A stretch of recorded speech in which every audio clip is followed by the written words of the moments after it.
The Book of Enoch keeps two lists of the angels who fell, and the strangest name on either of them is Penemue. Everyone talks about the first list. 200 watchers coming down onto Mount Hermon, the forges where mankind learned the sword, the enchantments, the root-cutting, the reading of the stars, crimes with fire in them, crimes that ended in a drowned world. But Penemue sits on the second list, the heavier one, and there is a question on it that almost nobody asks. 5 chiefs are charged there, one with leading the others down, one with the counsel to take human women, one with the weapons of death, one with the striking of the child in the womb. And between the sword and the womb, the fourth name, charged with teaching human beings something the book says has caused sin from eternity to eternity and until this day. He taught them to write. Not spells written down, not curses, writing. Ink, the surface it dries on, and letters standing in a row. The same technology carrying this accusation to you right now. And of every crime in the book, this is the one still being committed, everywhere, every day. So how does a pen end up on a page with a sword? Before this is over, Babylon, Egypt, and Athens will all take the stand. And the answer runs through the strangest fact of the night.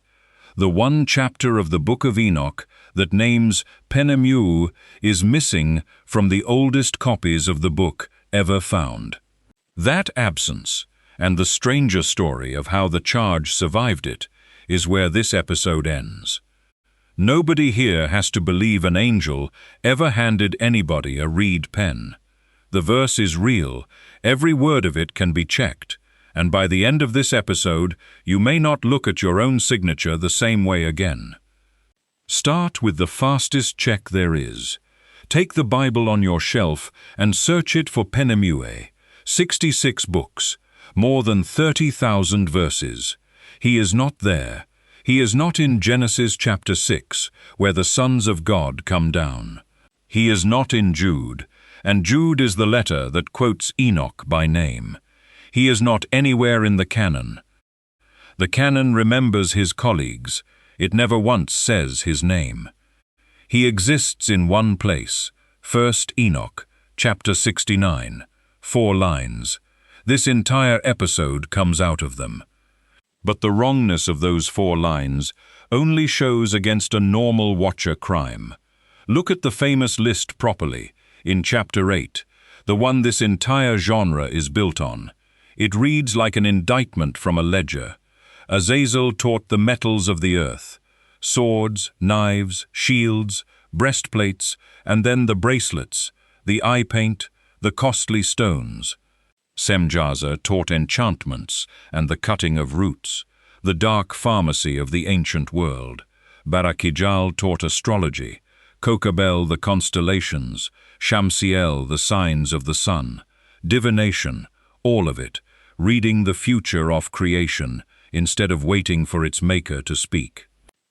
What holds that list together? Every entry is a way of getting an advantage over somebody. A pastor today could preach against every line of it. Now turn to chapter 69 and try the same thing. 5 chiefs, in order: Jechon, who led the holy sons of God down; Asbeel, who gave them the counsel about the daughters of men; Gadriel, who showed the children of men the blows of death, the shield, the coat of mail, the sword for battle. Skip one name. Casdaja, who taught the smitings of spirits and demons, and the smiting of the embryo in the womb. That is a page of pure violence. Seduction of angels, weapons of war, the killing of unborn children. So what is a writing lesson doing on it? The name I skipped is the 4th one. Here is what the book says about him, in R.H. Charles's 1917 translation. And the 4th was named Penemue. He taught the children of men the bitter and the sweet, and he taught them all the secrets of their wisdom. And he instructed mankind in writing with ink and paper, and thereby many sinned from eternity to eternity, and until this day. For men were not created for such a purpose, to give confirmation to their good faith with pen and ink. So what exactly did heaven think the crime was? The verse answers that, but most people stop reading too early. Go back through it slowly, because every clause is doing work. The first line first. He taught the children of men the bitter and the sweet. That is not a cooking lesson. In this literature, the bitter and the sweet is discernment, the power to sort one thing from another and judge between them. It is the same instinct behind Isaiah's complaint about people who put bitter for sweet and sweet for bitter.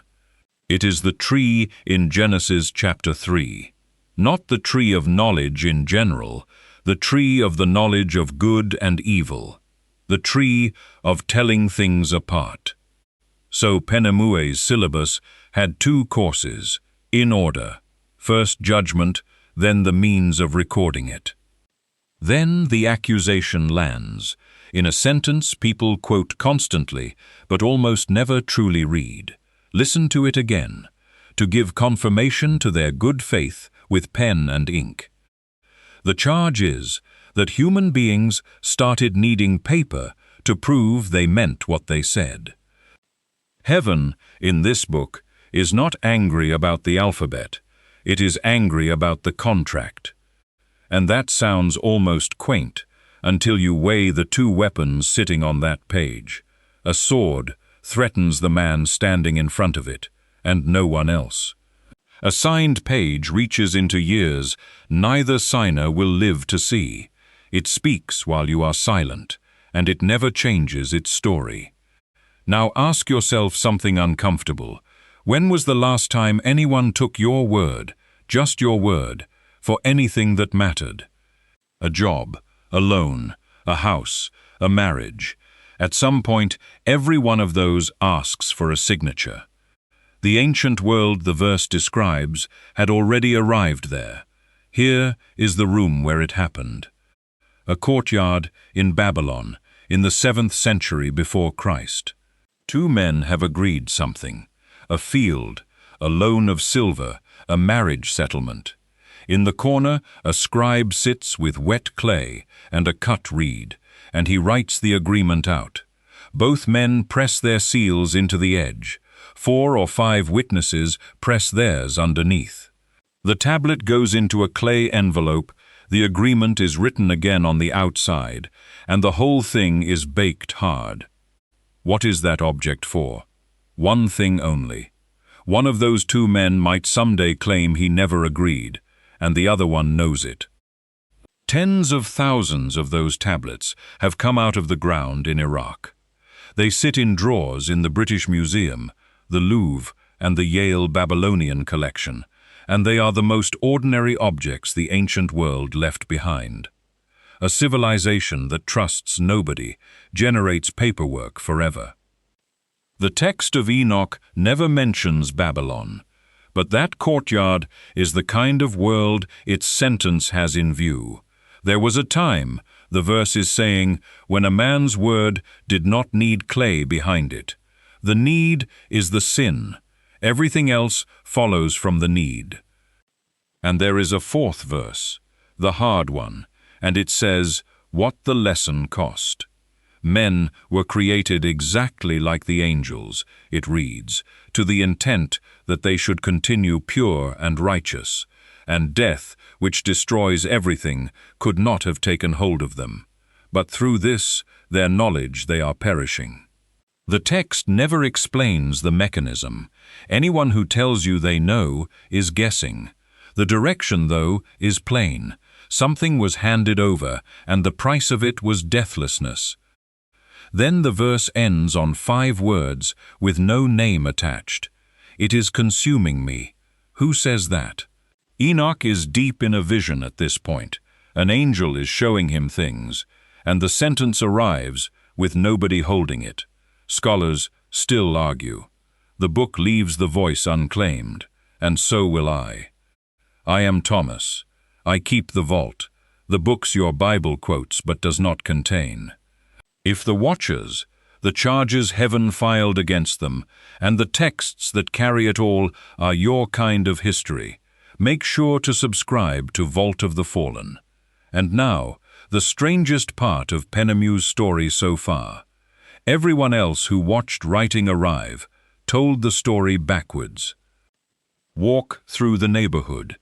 In Babylon, writing belongs to Nabu, whose temple stood at Borsippa and whose emblem is a stylus resting on a tablet. Nabu is no minor clerk. He is the scribe of the gods, and 2 kings everybody has heard of carry his name inside theirs: Nebuchadnezzar, Nabonidus. In Egypt, writing belongs to Thoth, the ibis-headed one, and Thoth also keeps the register at the weighing of the heart. The same hand that gave mankind letters records your judgment. Further back still, the Sumerians credited the Apkallu, 7 sages who came up out of the sea before the flood and handed the cities their civilization. Set those stories side by side. Babylon, Egypt, and Sumer looked at writing and saw a gift from above, carried by one of the greatest beings there is. The Book of Enoch looked at the same gift, arriving the same way, out of the sky, and filed a criminal charge. So was Enoch alone in that verdict, one apocalypse quarreling with the whole ancient world? Athens came close to agreeing. Plato wrote a dialogue called Phaedrus, and near the end of it, Socrates tells an Egyptian story. The god Thuth, who is Thoth under his Greek name, brings his inventions before the king Thamos, and the greatest of them is writing. A remedy, Thuth calls it, for memory and for wisdom. The king turns the gift down. This invention, Thamos says, will plant forgetfulness in the souls of the men who learn it. They will stop exercising memory and trust marks made on the outside instead. He calls writing an elixir not of memory, but of reminding, and says its students will carry the appearance of wisdom without the reality of it. That is a philosopher in the 4th century before Christ, with no Bible and no angels, reaching nearly the Enochic verdict from a completely different direction. And Athens said it twice. In Aeschylus's tragedy, Prometheus Bound, Prometheus hangs chained to a rock in the Caucasus and lists the gifts he gave mankind. Fire, first and always, then houses, the seasons, the rising of the stars, numbers. And then, in the same breath, the combining of letters. He calls letters the memory of all things and the mother of the arts. Writing is never singled out as the reason for the chains. It simply sits in the list, in with the fire and the numbers and the stars, part of everything Zeus never wanted handed down. A Jewish apocalypse, an Athenian dialogue, an Athenian tragedy.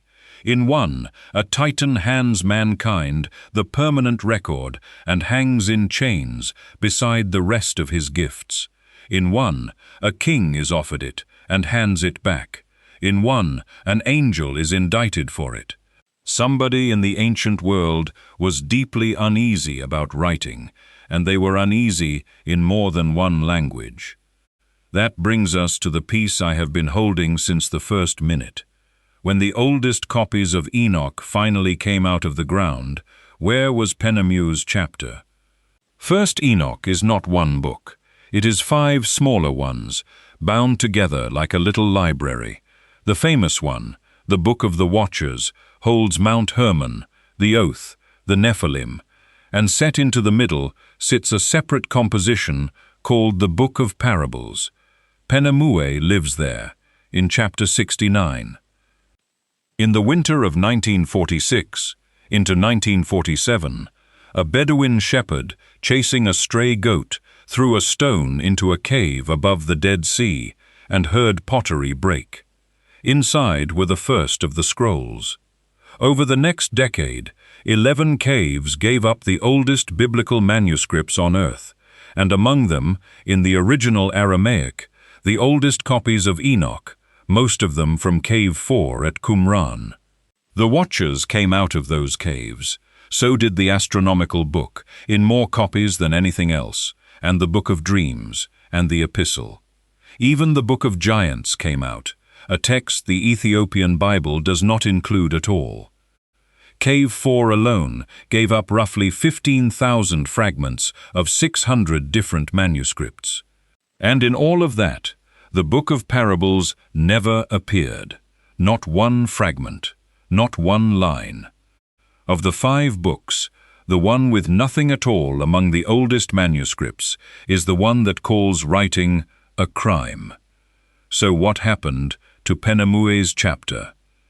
Józef Milik, the Polish scholar who spent 2 decades editing the Cave 4 fragments, knew that material better than any living person, and in 1976 he used that standing to declare the parables an intruder, not Jewish at all, he argued, but a later Christian work, slid in to take a seat that once belonged to the Book of Giants. Look at the swap he saw. Giants is in the caves and missing from the Ethiopian book, and the parables are in the Ethiopian book and missing from the caves. One book sitting in the other's place. Almost nobody follows him now.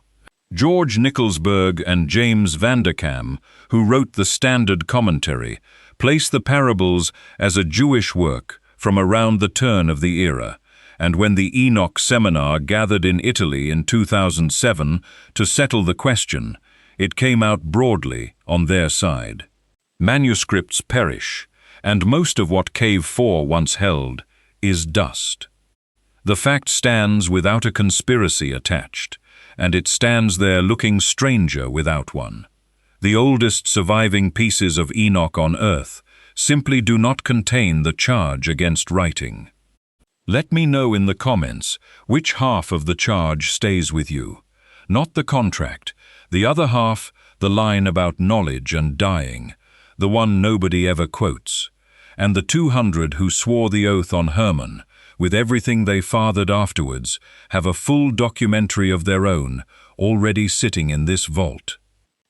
One act left, and it answers the question the whole episode has been circling. How did a charge against writing survive at all? For well over 1,000 years, first Enoch lived in one language and one country. Not Hebrew, not Aramaic, not Greek. Ge'ez in Ethiopia, where the book never left the canon and is still inside it today, one of the 81 books of the Ethiopian Orthodox Bible. That is the answer nobody expects. The forbidden book was never forbidden everywhere. It survived the only way anything survived before printing, scribes in highland monasteries copying it by hand, in ink, on parchment, one page at a time, generation after generation. In 1773, a Scottish traveller named James Bruce came out of Gondar carrying 3 copies. One went to Paris, the others to Oxford. And Bruce is worth 30 seconds, because he is the reason any of this exists in English, and he got absolutely nothing for it. Britain decided the man was a liar. He was mocked in print and across dinner tables for what he claimed to have seen in Ethiopia, and he died in 1794 with the book he had carried across a continent sitting in the Bodleian Library, untranslated. Richard Lawrence finally published the first English version in 1821, working from Bruce's manuscript. R.H. Charles later worked the Ethiopic text into the translation this episode has been quoting. Now put the whole picture together, because there is a sentence hiding in it. Penemue's charge sheet is written in Penemue's own subject. Hand copies, in ink, made by scribes who read the accusation and went on copying anyway. The crime preserved the indictment. And one question the file never answers. what was done to Penemue. Azazel got a sentence, and the book relishes it. An opening in the desert at Dudael, bound hand and foot, jagged rocks piled on top, darkness until the great judgment. Semjaza and his chiefs got 70 generations bound under the hills. Penemue is charged with corrupting the whole species, and the book never says what was done to him. No pit, no chains, nothing. He is accused of the one crime that is still in progress, and then the record simply stops. And the crime is still in progress. Many sinned, the verse says, from eternity to eternity and until this day. Not until the flood, not until the judgment, until this day, which was the writer's day, and which, if you take the sentence at its word, is also yours. Count what you have signed. A mortgage, a lease, an employment contract, a form on a clipboard at a hospital desk, terms and conditions agreed to at 2 in the morning, unread, the box that said, "I agree," a signature traced with a fingertip on a courier's screen. Every single one of them is good faith confirmed in writing, and nobody even remembers the world before that. The watcher who taught humans to write still has his curriculum running, and every literate hand on earth is enrolled in it. Every one of those documents is the Babylonian tablet, baked again. Whatever else 1 Enoch 69:10 may be, it is a verse about the moment a person's word stopped being enough. And it calls that moment a fall. That is the crime. That is why a pen is on a page with a sword. The verse is still in chapter 69, still 4 lines long. The manuscript Bruce carried is still in the Bodleian in Oxford, ink on parchment, copied by hand. The Aramaic fragments are still under glass in Jerusalem, and the parables are still not among them. The tablets are still in their drawers in London and Paris, sealed, witnessed, and baked. And the charge is still standing exactly where the scribes left it, in ink, from eternity to eternity and until this day.